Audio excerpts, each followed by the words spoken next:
Bismillahirrahmanirrahim. Assalamualaikum warahmatullahi wabarakatuh.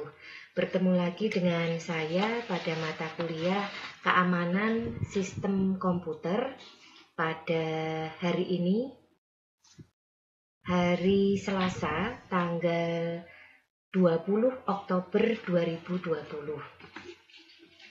Untuk kelas SKS 17.2, di mana pada malam hari ini untuk kelas SKS 17.2 kita masuk pada pertemuan yang ke-6 ya. Nah, tidak terasa sebentar lagi kita akan memasuki ujian tengah semester.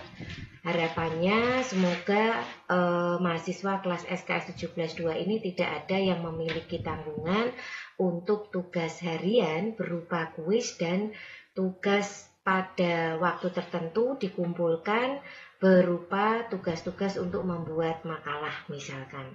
Baiklah, untuk malam hari ini saya akan menjelaskan tema tentang sistem keamanan jaringan. Mungkin ada yang sudah paham atau bahkan ada yang sudah menjalankan, atau mungkin ada yang belum mengerti sama sekali tentang apa itu keamanan pada sebuah jaringan. Nah, pengertian sistem keamanan jaringan di sini adalah suatu sistem yang memiliki tugas untuk melakukan pencegahan dan identifikasi kepada user atau pengguna yang tidak sah. Maksudnya tidak sah di sini, dia tidak memiliki hak untuk melakukan akses ke dalam sebuah sistem, khususnya dalam jaringan komputer. Nah, jadi di sini ada suatu tindakan untuk melakukan pencegahan sekaligus melakukan identifikasi kepada user yang secara detail di sini terbukti tidak memiliki kevalidan atau tidak sah untuk menggunakan jaringan. Nah, fungsi di sini adalah menghentikan penyusup untuk mengakses lewat sistem jaringan komputer. Ya, jadi tugas dari keamanan sistem jaringan itu menghentikan penyusup, bagaimana supaya dia tidak bisa memasuki sebuah jaringan. Nah, tujuan di sini untuk antisipasi dari ancaman dalam bentuk fisik maupun logik, baik secara langsung atau tidak langsung, yang mengganggu sistem keamanan jaringan. Ini tujuan dari sebuah keamanan jaringan ya. Nah, kemudian di sini ada elemen utama yang biasanya menjadi pembentuk sebuah keamanan jaringan. Apa saja? Yang pertama yaitu tembok pengamanan. Yang kedua yaitu rencana pengamanan. Untuk yang pertama yaitu tembok pengamanan merupakan suatu bentuk keamanan jaringan baik secara fisik maupun tidak yang ditaruh di antara piranti dan layanan jaringan yang dipergunakan serta orang-orang yang akan berbuat jahat. Sedangkan rencana pengamanan ini merupakan pembentuk keamanan jaringan yang biasanya akan diimplementasikan bersama dengan user lainnya, dengan tujuan untuk menjaga agar sistem tidak bisa ditembus dari luar. Nah, bentuk ancaman keamanan jaringan komputer itu ada dua.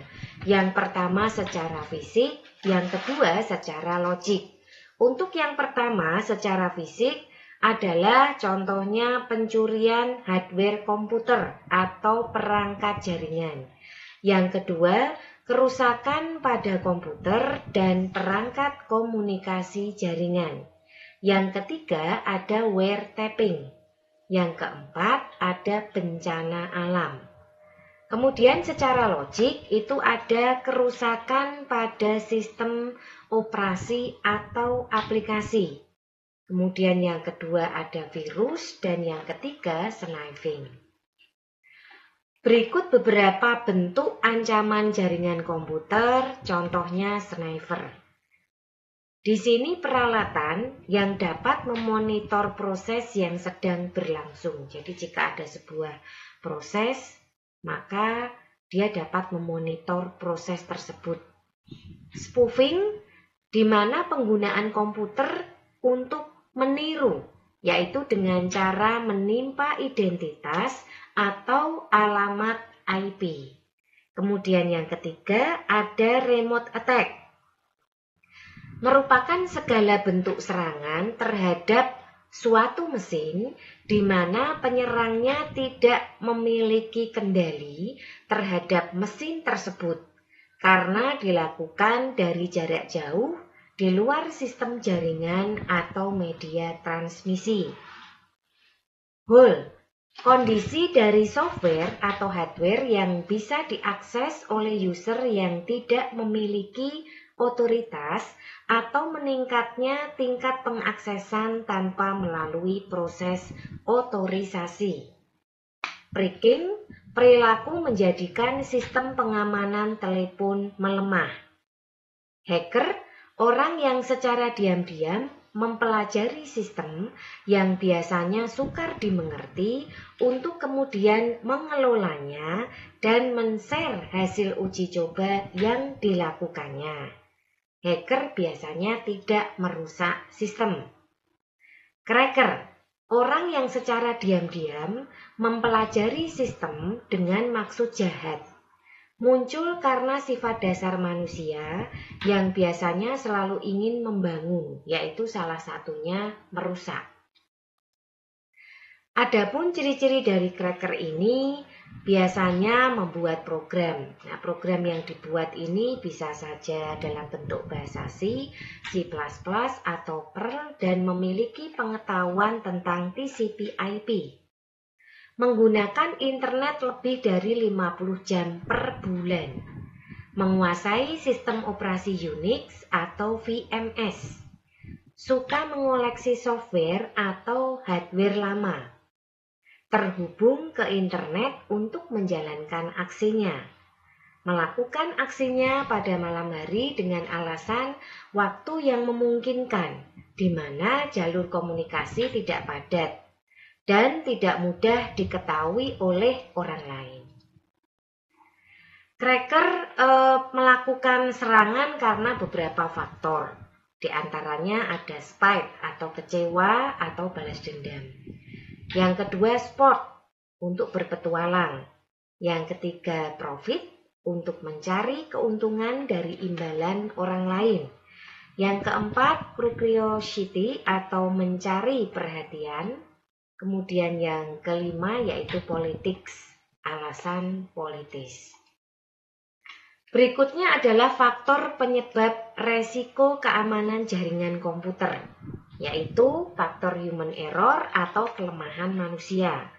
Yang kedua, kelemahan perangkat komputer. Yang ketiga, kelemahan dari sistem operasi jaringan. Dan yang keempat, kelemahan dari sistem jaringan komunikasi. Adapun metode penyerangan keamanan jaringan komputer itu ada beberapa. Di antaranya eavesdropping, mendapatkan duplikasi pesan tanpa izin. Berikutnya ada masquerading, mengirim atau menerima pesan menggunakan identitas lain tanpa izin. Berikutnya ada message tampering, mencegat atau menangkap pesan dan mengubah isinya sebelum dilanjutkan ke penerima sebenarnya. Yang keempat, replaying, menyimpan pesan yang ditangkap untuk pemakaian berikutnya. Yang terakhir, denial of service, membanjiri saluran atau sesumber lain dengan pesan yang bertujuan untuk menggagalkan pengaksesan pemakai lain. Tipe ancaman yang sering ditemui pada cyber security diantaranya yang pertama yaitu interception, Interception ini adalah ancaman keamanan jaringan di mana ada pihak yang tidak memiliki wewenang secara sah berhasil mendapatkan hak akses informasi dari komputer. Yang kedua, interruption. Interruption yaitu penyerang sudah mendapatkan akses ke dalam sistem, tetapi belum secara keseluruhan. Administrator masih bisa tetap login ke dalam sistem. Yang ketiga, fabrication. Fabrication ini adalah pihak penyerang sudah menyisipkan objek palsu ke dalam sistem yang menjadi target sasaran. Yang terakhir yaitu modification, merupakan ancaman keamanan yang terakhir di mana pihak penyerang sudah merusak sistem dan mengubah keseluruhan dari sistem. Sehingga ancaman keamanan jaringan yang masuk ini tergolong paling fatal. Nah, berikutnya bagaimana cara meningkatkan sistem keamanan jaringan? Yang pertama yaitu pengamanan secara fisik. Pengamanan secara fisik bisa dilakukan dengan menempatkan perangkat hardware yang berada di lokasi yang aman dan mudah diawasi. Selain itu, gunakan ruangan yang bersih, jika perlu, yang memiliki AC agar tidak ada debu dan lembab. Selain itu, gunakan kunci pengaman khusus agar tidak ada orang yang masuk kecuali yang memiliki kepentingan saja. Berikutnya, pengamanan akses. Agar tidak terjadi penyalahgunaan akses, maka sebagai seorang administrator, kita harus memberikan akses kepada orang yang berhak saja. Jangan lupa untuk membuat username dan password yang unik. Berikutnya adalah pengamanan data. Pengamanan data dilakukan dengan membuat hak akses pada setiap user, di mana setiap user hanya bisa melakukan akses pada data tertentu sesuai dengan hak akses yang dimilikinya. Untuk data yang sifatnya sensitif, kita bisa menambahkan password agar lebih aman lagi. Berikutnya adalah pengamanan komunikasi jaringan. Pengamanan komunikasi jaringan bisa dilakukan dengan mengamankan setiap komunikasi yang menggunakan kriptografi, di mana data-data yang sensitif itu bisa dienkripsi terlebih dahulu agar aman saat proses pengamanan seperti proses pengiriman dan penerimaan data. Berikut adalah beberapa tips dari keamanan jaringan. Yang pertama, gunakan enkripsi pada akses nirkabel. Sudah dilakukan survei bahwa lebih dari setengah jaringan nirkabel saat ini terbuka lebar tanpa adanya pengamanan. Kasus seperti ini bisa dimanfaatkan oleh semua yang ingin melihat lalu lintas data dan informasi sensitif. Salah satu enkripsi yang banyak dipergunakan saat ini adalah menggunakan enkripsi WPA2 yang sudah terjamin keamanannya. Yang kedua, mengganti alamat SSID. Jika Anda menamai router jaringan, usahakan jangan menggunakan nama SSID yang menunjukkan lokasi atau kepemilikan bisnis. Contohnya apartemen Mawar lantai 1. Atau PT Teknologi Indonesia. Ini cukup berbahaya karena bisa dilacak dengan mudah oleh orang yang tidak bertanggung jawab. Berikutnya, matikan fitur antarmuka router. Matikan akses untuk manajemen router agar tidak bisa diakses dari luar. Jika ada yang bisa masuk ke dashboard router ini, penyusup akan dengan mudah membaca file log yang ada pada router. Untuk amannya, matikan saja fitur ini. Berikutnya, gunakan antivirus. Pastikan bahwa semua komputer Anda sudah menggunakan antivirus yang terupdate. karena ada banyak malware komputer yang menyebar tanpa bisa kita ketahui. Yang berikutnya, lakukan backup. Mulai backup file-file penting yang ada pada komputer. Untuk hasil backup bisa disimpan pada hard disk eksternal atau disimpan di cloud agar lebih aman.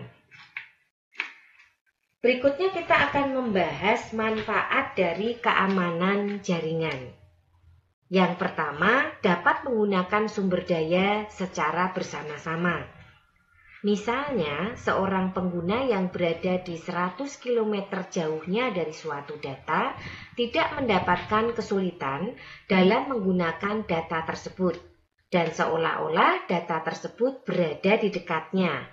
Hal ini sering diartikan bahwa jaringan komputer mengatasi masalah jarak. Yang kedua, reliabilitas tinggi. Dengan jaringan komputer, kita akan mendapatkan reliabilitas yang tinggi dengan memiliki sumber-sumber alternatif persediaan.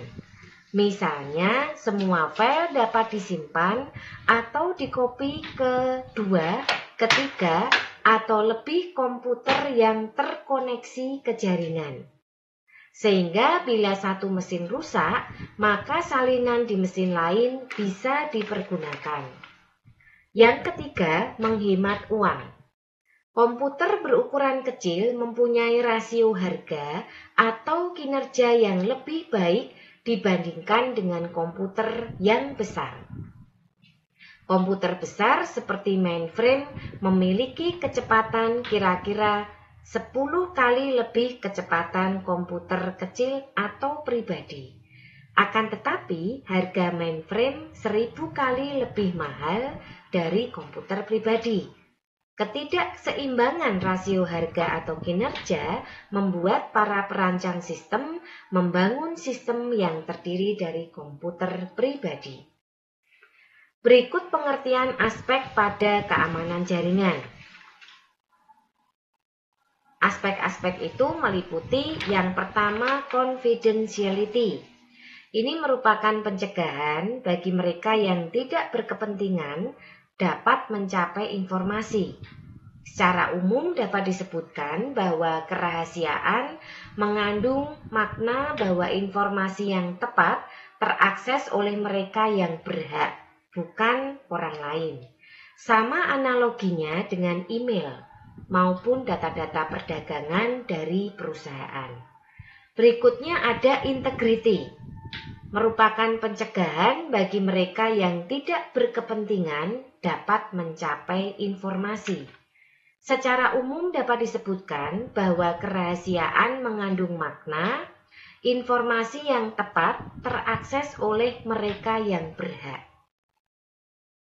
Sama analoginya dengan email maupun data perdagangan dari perusahaan.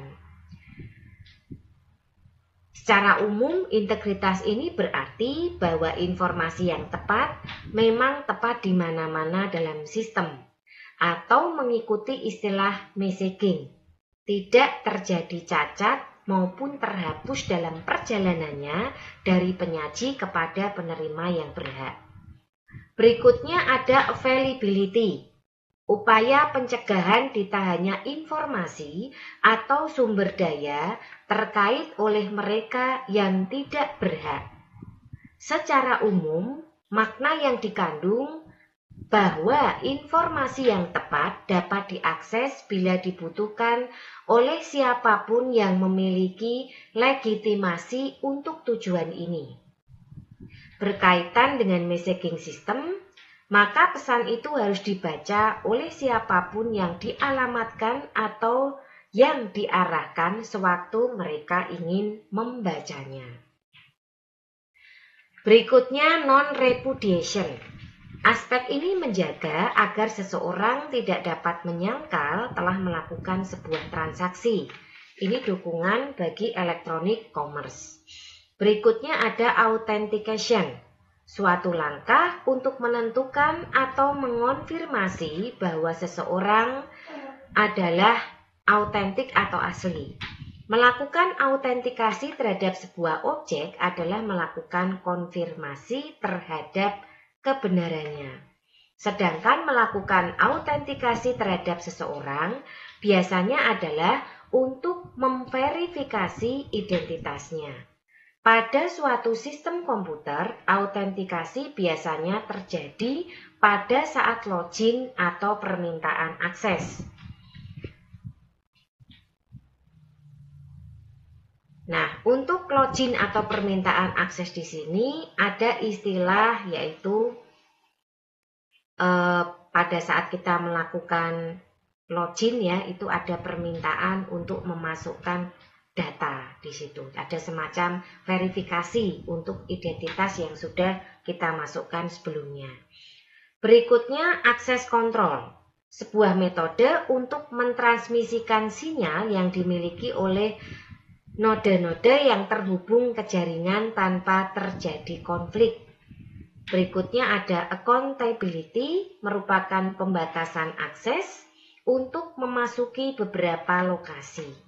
Proses akses kontrol ditujukan untuk memastikan bahwa hanya orang-orang yang berwenang dan punya alasan yang absah terkait dengan operasi dan bisnis, mendapatkan izin, dan memahami serta memenuhi persyaratan yang ditentukan untuk memasuki atau bekerja di dalam fasilitas. Hal ini dimaksudkan agar keselamatan dan keamanan fasilitas orang-orang yang berada di dalamnya itu lebih terjamin. Nah, berikutnya adalah klasifikasi serangan komputer. Yang pertama, keamanan fisik atau physical security. Suatu keamanan yang meliputi seluruh sistem beserta peralatan, periferal, dan media yang digunakan. Biasanya seseorang penyerang itu akan melakukan wiretapping atau proses pengawasan dan penyadapan untuk mendapatkan password agar bisa memiliki hak akses.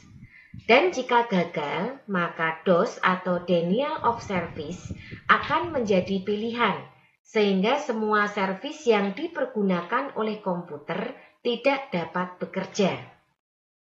Sedangkan cara kerja DOS biasanya mematikan servis apa saja yang sedang aktif atau membanjiri jaringan tersebut dengan pesan-pesan yang sangat banyak jumlahnya. Secara sederhana, DOS memanfaatkan celah lubang keamanan pada protokol TCP/IP yang dikenal dengan SYN flood, yaitu sistem target yang dituju akan dibanjiri oleh permintaan yang sangat banyak jumlahnya atau yang dikenal dengan istilah flooding, sehingga akses menjadi sangat sibuk. Yang kedua, keamanan data dan media. Pada keamanan ini, penyerang akan memanfaatkan kelemahan yang ada pada software yang dipergunakan untuk mengolah data. Biasanya, penyerang akan menyisipkan virus pada komputer target melalui attachment pada email. Cara lainnya adalah dengan memasang backdoor atau Trojan horse pada sistem target. Tujuannya untuk mendapatkan dan mengumpulkan informasi berupa password administrator. Password tersebut nantinya akan dipergunakan untuk masuk pada akun administrator. Yang ketiga, keamanan dari pihak luar.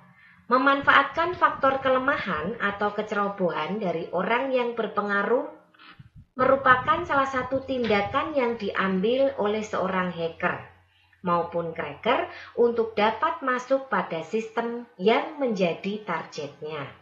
Hal ini biasa disebut social engineering. Social engineering merupakan tingkatan tertinggi dalam dunia hacking maupun cracking. Biasanya, orang yang melakukan social engineering akan menyamar sebagai orang yang memakai sistem dan lupa password, sehingga akan meminta kepada orang yang memiliki hak akses pada sistem untuk mengubah atau mengganti password yang akan digunakan untuk memasuki sistem tersebut. Berikutnya ada keamanan dalam operasi. Merupakan salah satu prosedur untuk mengatur segala sesuatu yang berhubungan dengan sistem keamanan pasca serangan. Dengan demikian, sistem tersebut dapat berjalan baik atau menjadi normal kembali. Biasanya, para penyerang akan menghapus seluruh log-log yang tertinggal pada sistem target setelah melakukan serangan. Berikutnya, membatasi akses ke jaringan. Caranya adalah 1. Membuat tingkatan akses. Melakukan pembatasan sehingga memperkecil peluang penembusan oleh pemakai yang tidak memiliki otorisasi. Misalnya pembatasan login, pembatasan jumlah usaha login, dan tingkat akses yang diizinkan seperti read, write, dan execute. Yang kedua, mekanisme kendali akses. Melakukan user authentication, yaitu masalah identifikasi pemakai ketika melakukan login. Metode autentikasi didasarkan pada 3 cara. Sesuatu yang diketahui user, misalnya seperti password, kombinasi kunci, nama kecil ibu mertua, dan sebagainya. Sesuatu yang dimiliki oleh user, misalnya badge, kartu identitas, kunci, dan sebagainya. Sesuatu yang mengenai ciri user, misalnya sidik jari, sidik suara, foto, tanda tangan. Yang ketiga, waspada terhadap rekayasa sosial. Mengaku sebagai eksekutif yang tidak berhasil mengakses dengan menghubungi administrator via telepon atau fax. Ada juga yang mengaku sebagai administrator yang perlu mendiagnosa masalah network dengan menghubungi end user via email, fax, atau surat. Mengaku sebagai petugas keamanan e-commerce dengan menghubungi customer yang telah bertransaksi untuk mengulang kembali transaksinya di form yang disediakan olehnya. Pencurian surat atau password, penyuapan, dan kekerasan. Yang keempat, membedakan sumber daya internal dan eksternal. Memanfaatkan teknologi firewall yang memisahkan network internal dengan network eksternal dengan rule tertentu. Yang kelima, sistem autentikasi user.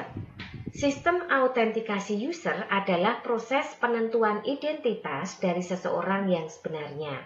Diperlukan biasanya untuk menjaga keutuhan atau integritas dan keamanan atau security data. Nah, berikutnya adalah upaya pengamanan proteksi password. Antara lain, ada salting, menambahkan string pendek ke string password yang diberikan user sehingga mencapai panjang password tertentu. One time password atau OTP. User harus mengganti password secara teratur.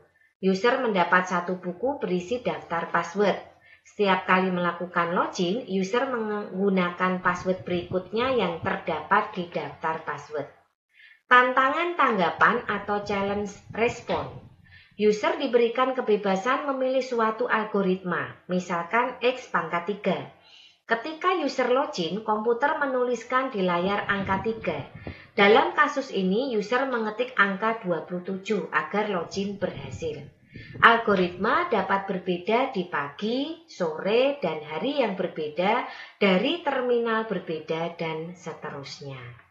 Nah, ini tadi adalah materi untuk keamanan sistem jaringan. Berikutnya, seperti biasa pada akhir materi itu saya selalu memberikan kuis biasanya ya.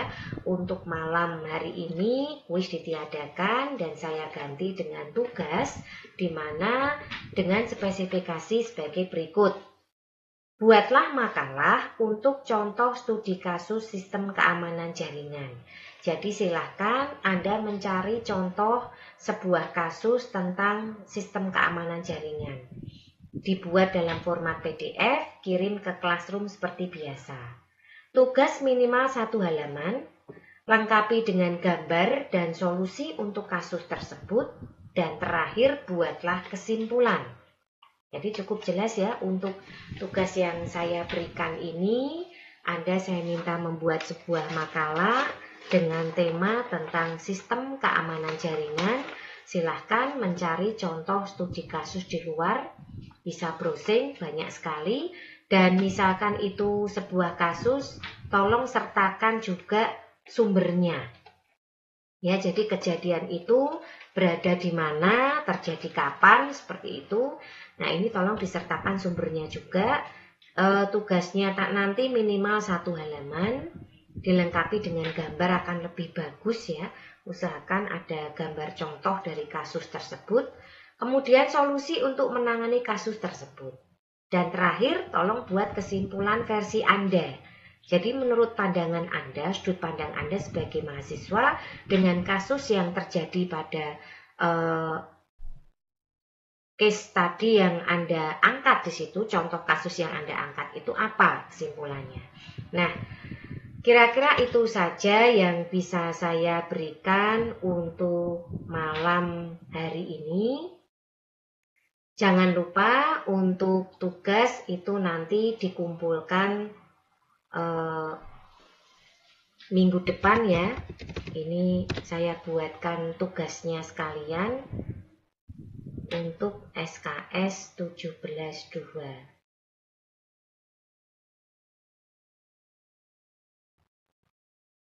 Oke, ini saya buatkan tugas kalian.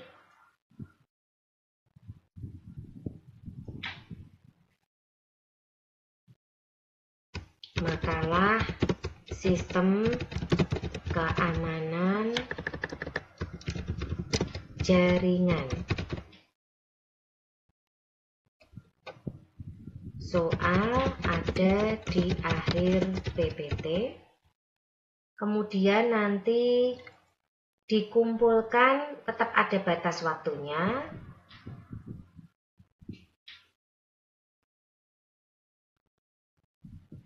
Jadi di sini untuk batas waktunya sendiri itu sampai dengan tanggal, kita masuk hari Selasa ya, berarti nanti 26 Oktober ini adalah batas waktu untuk mengumpulkan tugas bagi kelas SKS 17.2. Baiklah, kira-kira itu saja yang bisa saya berikan untuk malam hari ini. Mohon maaf jika dalam penyajian materi ada hal yang kurang berkenan. Jika ada yang belum paham bisa ditanyakan, baik lewat WA Group ataupun langsung japri kepada saya. Akhir kata, wassalamualaikum warahmatullahi wabarakatuh.